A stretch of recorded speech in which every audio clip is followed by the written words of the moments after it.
귀한 찬양 하나님께서 기뻐 받으신 줄 믿습니다. 벌써 우리 교회가 55주년을 맞이하게 되었습니다. 하나님의 약속이 있는 우리 교회라는 제목의 말씀으로 하나님 말씀을 선포하도록 하겠습니다. 세계적인 신앙 잡지 풀핏이라고 있습니다. 일반 성도들은 잘 접하지 않는 그런 신앙 잡지인데요. PULPIT, 풀핏 이렇게 해서 이것을 설교라는 단어입니다. 설몬, 이렇게 프리칭 이런 단어보다는 사실 논문을 쓰거나 글을 쓸 때 보면 풀핏이라는 단어를 목회자들은 자주 사용합니다. 이 신앙 잡지 속에 보면은 최근에 이야기하고 있는 죽어가는 교회, 살아있는 교회라는 연재를 계속적으로 내보내고 있는데요. 세계적으로도 이러한 어떤 어려움 속에 교회에 대해서 죽어가는 교회가 있고 그 가운데서도 살아있는 어떤 교회의 아름다운 모습이 있다는 것을 이 잡지책에서 계속 강조하고 있는 것을 보게 됩니다. 죽어가는 그 교회들도 많이 있지만 그러나 교회 학교뿐만 아니라 우리 어르신들이 살아있는 은퇴하였지만 끝까지 교회를 섬기고 새벽 제단을 쌓으면서 기도하는 여러 교회의 아름다운 모습이 있다는 것을 이 잡지책은 계속적으로 연재를 통해서 이야기하고 있습니다.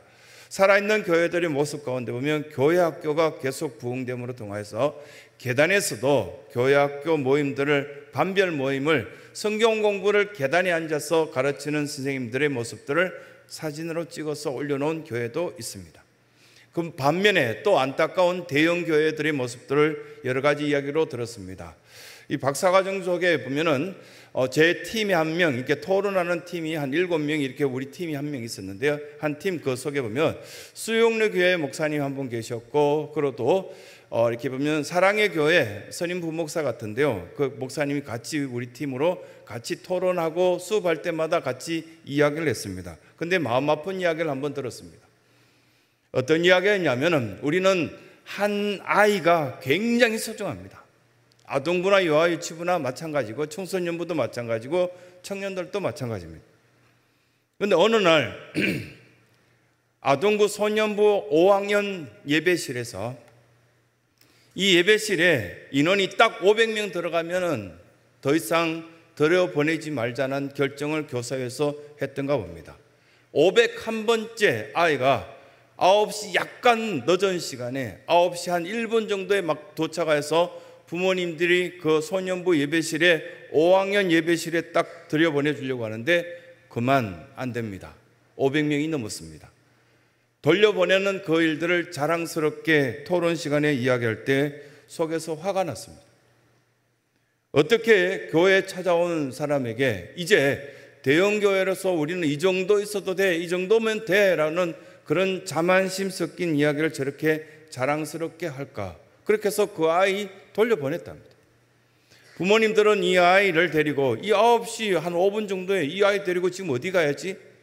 굉장히 방황스럽고 괴로워하는 그 모습이 있었을 것이다 상상이 되어집니다. 교회는 건강하면은 늘 주차장이 모자랍니다. 아이들이 공부하는 룸이 모자라고요. 교인들이 마음껏 즐길 수 있는 휴게실이나 이것들이 건강한 교회는, 좋은 교회는 항상 살아있는 교회 모습으로 부족합니다. 가정처럼, 칠성교회 호텔처럼, 5성급의 호텔처럼 그러지 못하는 것들이 교회의 실정입니다. 하지만 광야 예배 속에서도 하나님은 임재하심이 있었고요. 굉장히 어려운 어떤 초대교회 속에서도, 가정교회 속에서도, 앱서버드사빌라, 에베소 교회에서도, 스마나 교회 속에서도, 모든 교회 속에서도 하나님의 임재하심은 충만하였다는 것이 사실입니다. 굉장히 환경적으로 잘 갖춰졌기 때문인가? 그렇지는 않습니다. 하지만 우리는 아이들을 위해서 이 신성교회는 그 아이들의 시설을 확충해주고 아이들이 마음껏 웃으면서 찬양하며 예배할 수 있게끔 환경을 만들어줘야 될 때가 지금 55주년을 맞이했다. 이렇게 우리는 느낄 수 있어야 됩니다. 죽어있는 교회는 일꾼이 필요가 없습니다. 일이 없기 때문에. 반면에 살아있는 교회는 늘 예산이 부족하고 행사 때마다 온 성도들이 많이 참석해 주길 바라지만 늘 힘들어하고 괴로워하고 여러 가지 어려움을 겪는 것이 살아있는 교회의 모습이라고 풀핏이라는 신앙 이 잡지책에서 지금 이야기하고 있습니다. 살아있는 교회는 무엇으로 운영할까요? 믿음으로 운영합니다. 믿음의 사람들이 앞장서 있는 그분들도 가난하고 어렵지만 최대한 열심히 섬기려고 무릎 꿇고 믿음으로 살아가는 겁니다. 반면에 죽어가는 교회는 사람들의 눈치를 보고 살아간다라고 신앙 잡지책인 이 불빛에서 이야기를 하고 있습니다. 정확히 보고 있었습니다. 정확히 꼬집고 있었고요. 한국 교회에 대한 안타까운 어떤 모습들을 이야기하고 있는데 우리들에게 지금 시사하는 바가 큰 이 말씀들을 왜 우리에게 하고 계실까? 다윗의 예를 한번 들어보겠습니다. 다윗은 하고 싶은 것을 했습니다. 어느 날 부하들은 다 전쟁에 내보내서 전쟁 도중에 있는데 자기들은 이렇게 보면은 저 아래를 내려다보면서 갑자기 옆집을 쳐다봤는데 옆집의 그 옥상에 이 더위 속에 목욕하는 여인을 봤습니다. 이것을 이렇게 신학 교수에게 이 부분만 전공하는 역대상하, 사무엘상하를 전공하신 교수님에게 이걸 현장을 한번 물어봤습니다. 팔레스타인 문화 속에서, 이스라엘 문화권 속에서 이게 가능합니까? 라고 물었을 때 가능 안 합니다. 어느 정신 나간 사람이 뭐 천막을 쳐놓은 것도 아니고 옥상에서 목욕하고 있는단 말입니까? 그리고 옆에 누군가가 이렇게 보면은 보고 있다는 것을 금방 느낄 수 있는 것이 육체적인 우리의 감각을 갖고 있는데 못 봤다고요? 그건 있을 수가 없는 일이라고. 만약에 혹시 목사님이 저 옥상에 올라가서 이렇게 벌거벗고 목욕하고 있는데 옆집에 누군가가 아무것도 이렇게 막혀져 있지 않는 상황 속에서 보고 있다 없다를 느낄 수 있습니까 없습니까? 라고 물었습니다. 금방 느낄 수 있을걸요? 라고 서로 대답하면서 아마 문제 있는 것 같습니다. 만약에 아차라고 이렇게 생각했다면 얼른 지방으로 가거나 뭔가 해결했을 텐데 참 그 사람도 문제요. 그것들 보고 있었던 왕인 다윗도 문제였던 것 같습니다. 이런 어떤 이야기를 주고받았습니다. 태도의 변화를 이미 하나님께서는 양심으로 신호를 보내줬고 황색등이 들어왔고 빨간 불이 들어오기 전에 얼른 움직여야 될 것이 바로 우리 신성교회 교인들이요 다윗이요 우리들의 태도의 모습이 아니겠냐라는 말씀하시는 것이죠. 용서받으려면 신호가 들어오면 얼른 바꾸려고 하죠. 그러나 오히려 그것들을 즐기려고 할 때 용서받지 못한 상태로 들어가지 않느냐, 성경은 그렇게 가르쳐주고 있습니다. 하나님의 약속이 있는 우리 교회 모든 사랑하는 성도들, 약속을 이미 받고 세례를 받고 하나님 앞에 사랑받고 있는 상태 속에 있습니다. 그런데 우리는 지금 이 떼학볕 속에 부끄러움을 모르는 상태 속에서 목욕하고 있는 한 여인처럼 살 수도 있고요, 그것을 내려다보고 있는 다윗처럼 쳐다보고 있는 상태 속에 죄짓기에 아주 좋은 상태 속에 있는 우리의 모습일 가능성도 있다는 겁니다. 그러면서 여러분들이 교회고 여러분들이 신앙 상태가 신성교회 수준이고 이 상태 속에서 하나님의 약속이 있는 우리 교회의 모습들을 이 말씀을 통해서 교훈하는 몇 가지가 있습니다. 그 가운데 그 첫 번째가 하나님은 우리를 사랑하신다는 약속의 말씀을 첫 번째 주고 계십니다. 우리에게 주어진 첫 번째 약속은 여러분 사랑한다는 겁니다. 여러분들을 귀하게 여기신다는 겁니다. 엄마가 볼 때 보면은 딸이 항상 잘 되기를 바라지만 아프고 있고 사위와 함께 열심히 노력하는데도 사업이 잘 안 돼서 너무 힘들어하는 것을 보면은 다 주고 싶고 다 도와주고 싶지만 물끄러미 볼 수밖에 없을 때가 많잖아요. 자식들이 신앙 상태를 보면 저 길로 가면 틀림없이 망가지는 거 알고 있지만 참으면서 끝없이 눈물을 흘리며 기도해 주는 부모님의 눈물들이 참 귀한 것 아니겠습니까? 다윗이라는 이름 뜻이 무엇일까요? 하나님의 사랑을 받은 자, 하나님 사랑받은 자라는 뜻이 다윗입니다. 이름 뜻이. 그 뜻대로 사랑받은 것을 많이 표현했습니다. 골리앗 앞에서도 왜 기죽지 않았을까요? 나는 하나님께 사랑받고 있다는 것을 확신하고 있었기 때문에. 성경에는 보면은 다윗의 키를 몇 규빗 이렇게 표현되어 있는데 우리는 쉽게 이렇게 머릿속에 집어넣어 두도록 합시다. 약 3m 정도 됩니다. 골리앗의 키가 약 3m 정도 되니까 아주 가느다란 5 사이즈, 44 사이즈 입는 우리 여집사님들이 평생 꿈꾸는 그 5 사이즈 그런 어떤 골리앗 아니잖아요. 엄청난 덩치의 골리앗이 우리 앞에 서 있었는데 3m. 근데 다윗은 겁을 내지 않았습니다.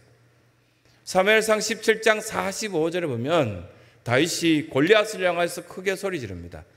너는 칼과 창과 단창으로 내게 오거니와 나는 만군의 여호와 이름 그 이름으로 내게 가노니, 이런 어떤 소리를 치면서 다윗은 만군의 여호와의 이름으로 간다라는 소리를 질렀습니다. 약해 보이고 보잘것없는 저와 여러분들, 세상 사람들이 볼 때 우스워 보일 수도 있고요, 우리끼리 이렇게 봐서도 가진 것이 그렇게 많지도 않고 학벌이나 모든 것을 세상적인 기준에 봐서는 좋지 않을 수 있지만 하나님의 사랑받는 딸입니다. 하나님께서 굉장히 귀하게 여기시는 아들이라 그렇게 말씀하시고, 그 사랑하는 아들과 딸이 55년 동안 이 성전을 지켜온 겁니다. 14절에 우리가 읽었던 말씀은 13절인데요. 14절 가면은 여러분들 펴놓은 성경책에 보십시오. 나는 그에게 아버지가 되고 그는 내 아들이 되리니 그가 만일 죄를 범하면 내가 사람의 매와 인생의 채찍으로 징계하겠다. 왜 이렇게 말씀하십니까? 사람의 매와 인생의 채찍이요? 사랑하니까 내 자식은 여러 사람들이 있지만 내가 사랑하니까 너 그 더러운 물에 들어가지 마 라고 때리겠다는 거예요. 혼내겠다는 거예요. 그게 쓰러지지 말라고. 내가 사랑하는 딸이니까요, 다른 사람들보다 더 구별되었으면 좋겠다, 그 말씀을 가르쳐 주시면서 만일 범죄하면 사람의 매와 인생의 채찍으로 너 혼낼 거야. 내가 관심 있으니까, 약속이 있으니까, 그 약속대로 난 너 많이 사랑하니까 그러지 말라는 말씀을 우리에게 하신 겁니다. 그러면 이렇게 한번 이 말씀들을 한번 생각해 보도록 하겠습니다. 여러분, 성경적으로 볼 때 사랑받는 것이 먼저입니까? 사랑하는 것이 먼저입니까? 여러분 마음속에 결정을 해보십시오.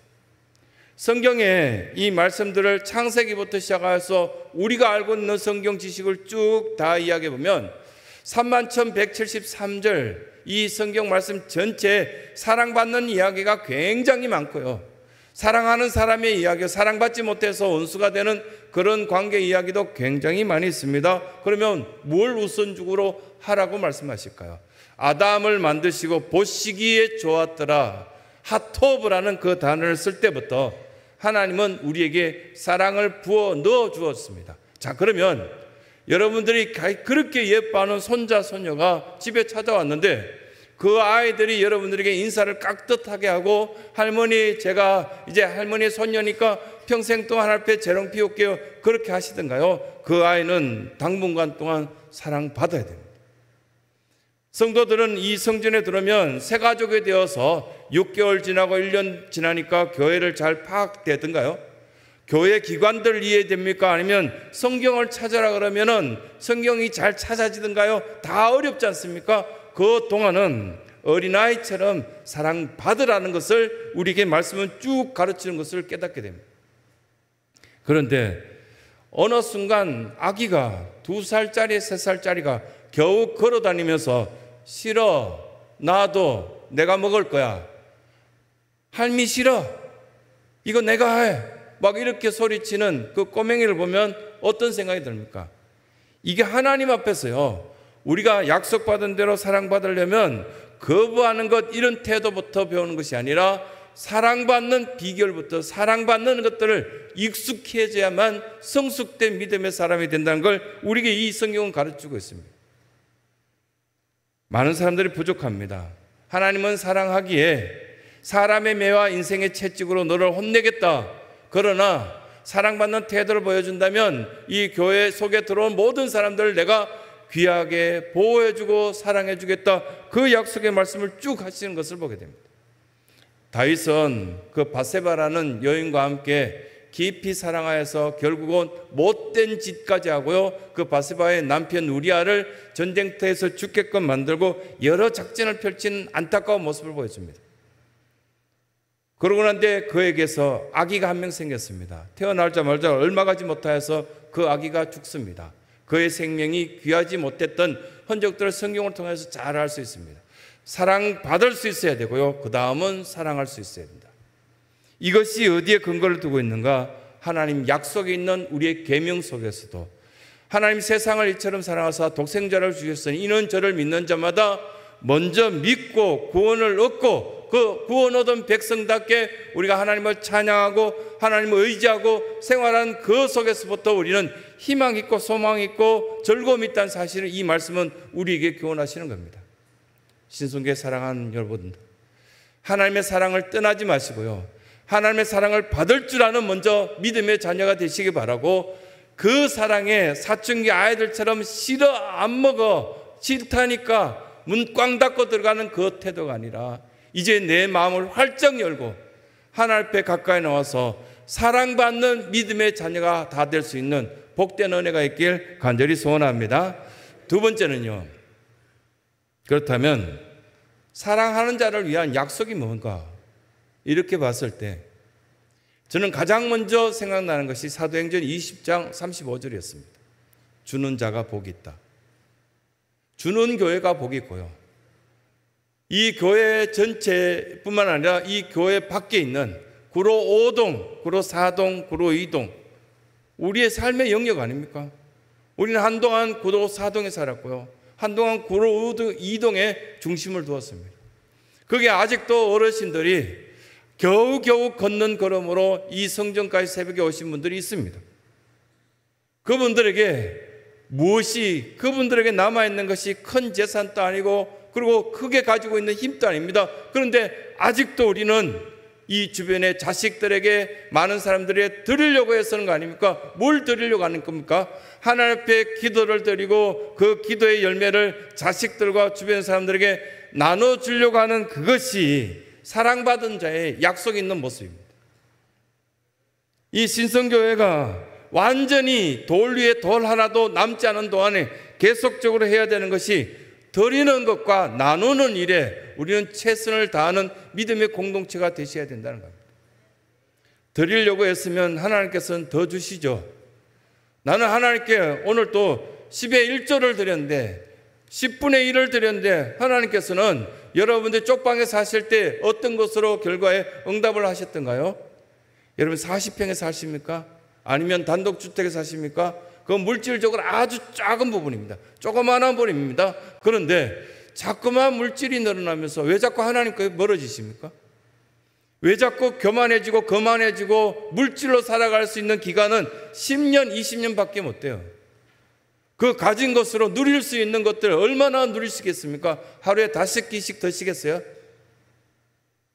우리 앞에 놓여져 있는 이 엄청난 골리앗 같은 이 세상 앞에서 살아갈 수 있는, 사랑받을 수 있는 약속된 일체의 비결이 있다면 내가 하나님 앞에 그 약속받은 대로 나눔을 실천하고 드리기를 시작. 먼저 하나님 앞에 예배를 드리고 기도를 드리고 하루의 시작을 기도의 삶과 말씀의 삶으로 시작하여서 모든 것들이 이루어져 나갈 때 그게 복이 있는 것 아니겠습니까? 이건 어느 누구나 아동부 아이들도 이 말씀에 이해를 하고 있습니다.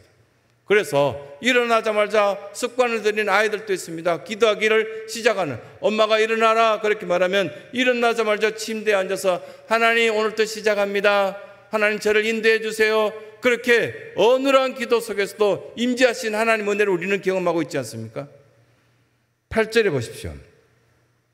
8절 뒷부분에 중간부터 보시면 내가 너를 목장 곧 양을 따르는 데서 데려다가 내 백성 이스라엘의 주권자로 삼고, 전에는 내 목장 안에 있는 양들을 쪼르르 따라다니는 목동이었는데 그 목동을 약속하고 사랑하여서 들어서 왕궁성에서 임금으로 세웠다, 이 이야기거든요.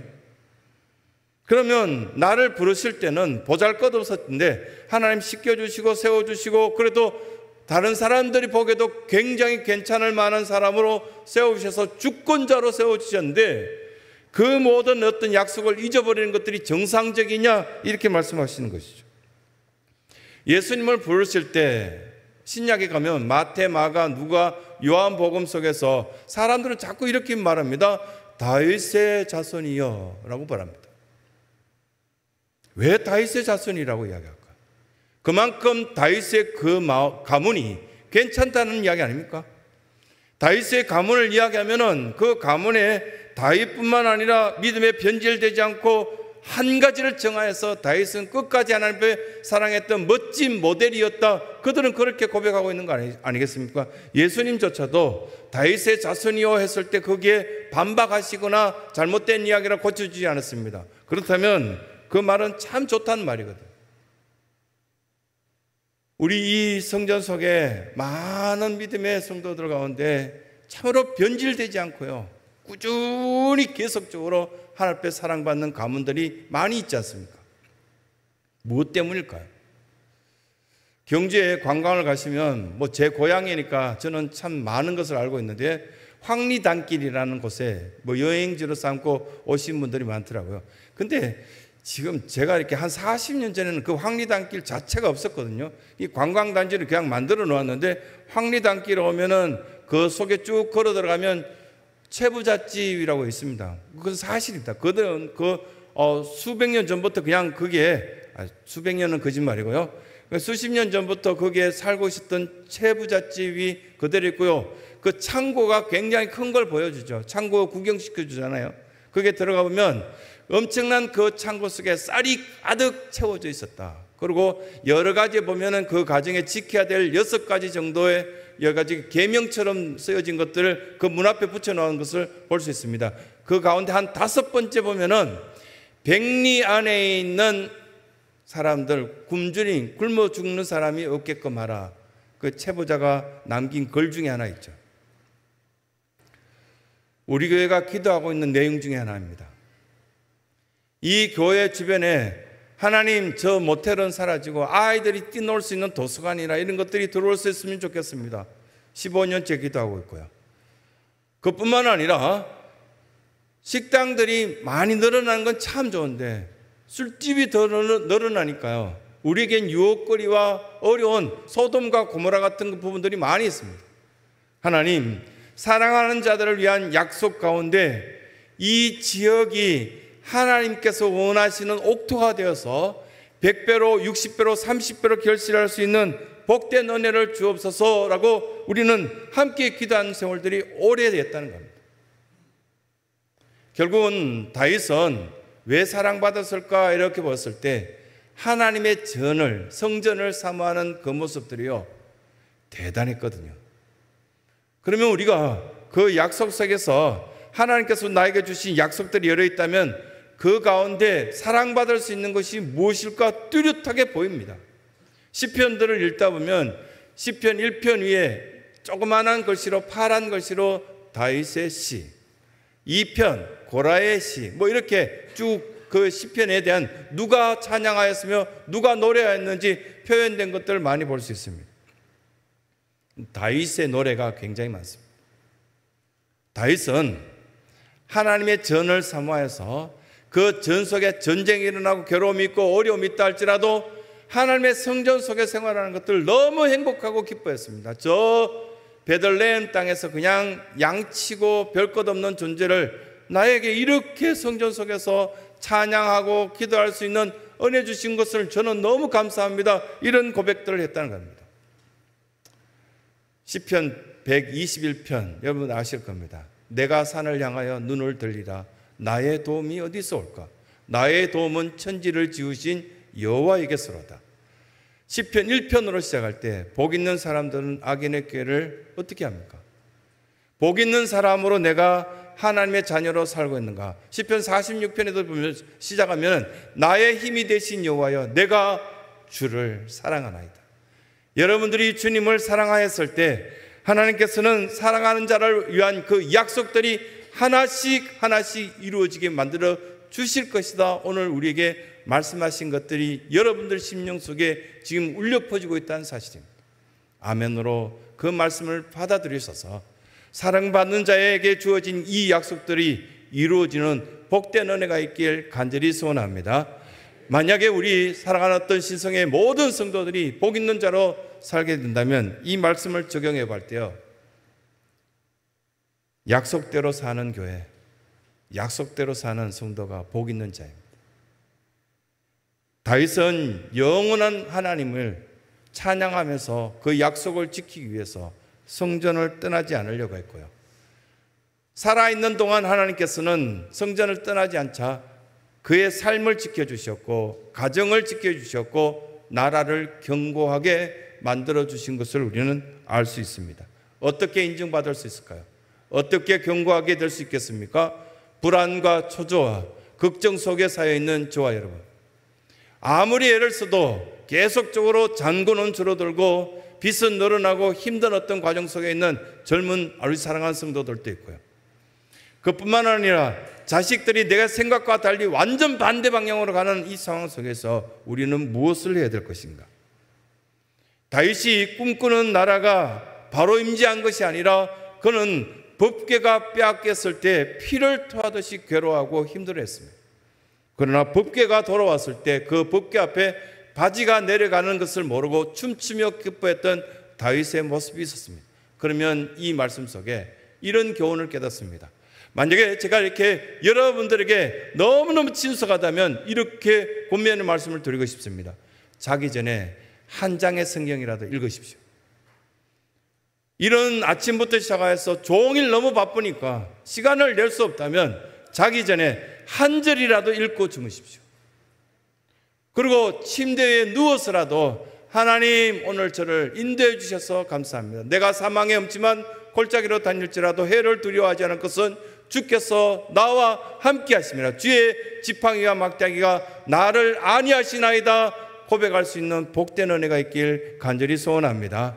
기도의 사람이 승리합니다. 결국은 기도의 사람이, 기도하는 교회가 세워집니다. 기도하는 부서가 복될 수 있다는 사실을 이 말씀은 우리에게 가르치고 있습니다. 방관자가 아니라 이 말씀의 끝부분 전체를 볼 때 다윗에게 하나님께서는 그 심령을 놓고 하시면서 다시금 성전을 세워야 된다 이런 말씀을 주셨습니다. 솔로몬이 결국은 성전을 세우지만 다윗은 모든 준비를 했습니다. 성전을 세우려고 우리 인생의 성전, 여러분들이 무너졌던 믿음의 성전들을 다시 세우고자 기도의 자리로, 찬양의 자리로 나가시기 바랍니다. 기도가 잘 안 되면 지난주부터 뭐 하자고요? 찬양하자고요.